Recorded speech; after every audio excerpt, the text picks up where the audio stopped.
Hey, welcome to the first episode of my special summer series, The Number One Albums of 1984.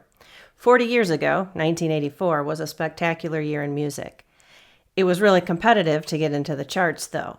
Only 5 albums made it into the number one spot on the Billboard 200 album chart, and I thought we'd take one each week and discuss it.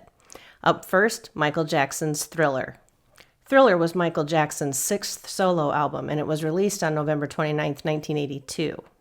It first hit the number one spot on February 26, 1983, and it spent the rest of the year dominating the spot. It was the number one album on and off for 22 weeks in 1983, and started out the year in 1994 as the number one album and held that spot for another 15 weeks, giving it 37 weeks total as the number one album. The first single released from the album was The Girl Is Mine, a duet with Paul McCartney. It was released on October 18, 1982. It reached number 2 on the Billboard charts in January of 1983, and it was the first song recorded for the album. The second single released from the album was Billie Jean. It was released on January 3, 1983, and on March 5, 1983, it peaked at number 1 on the Billboard Hot 100 chart and held the spot for 7 weeks.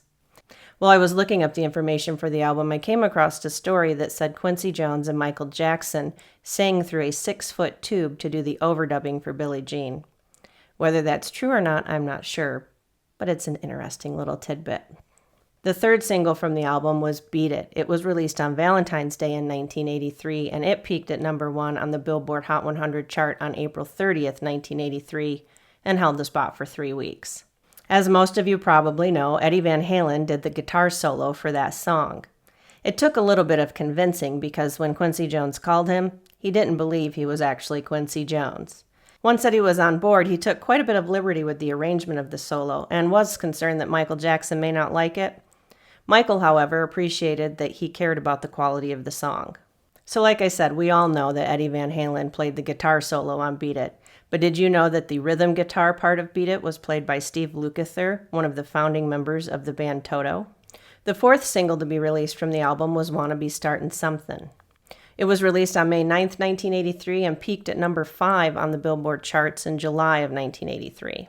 Now, I've been seeing some videos going around on the internet where people are claiming that the Mama Say, Mama Sa, Mama Kusa part of the song is not actually a chant, but is a lyric saying something about I'm not going to stop, and that we've been mishearing it all these years. And that's not true. It actually is a chant.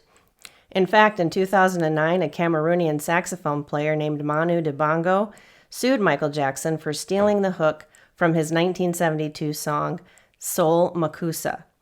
The suit with Mr. Dibango was settled out of court, and I listened to the song, Soul Makusa, and he definitely had a case. The fifth single from the album was Human Nature. It was released on the 4th of July in 1983 and peaked at number 7 on the charts in September of 1983. PYT, Pretty Young Thing, was the next single to be released from the album. It was released September 19, 1983, and peaked at number 10 on the charts in November of 83.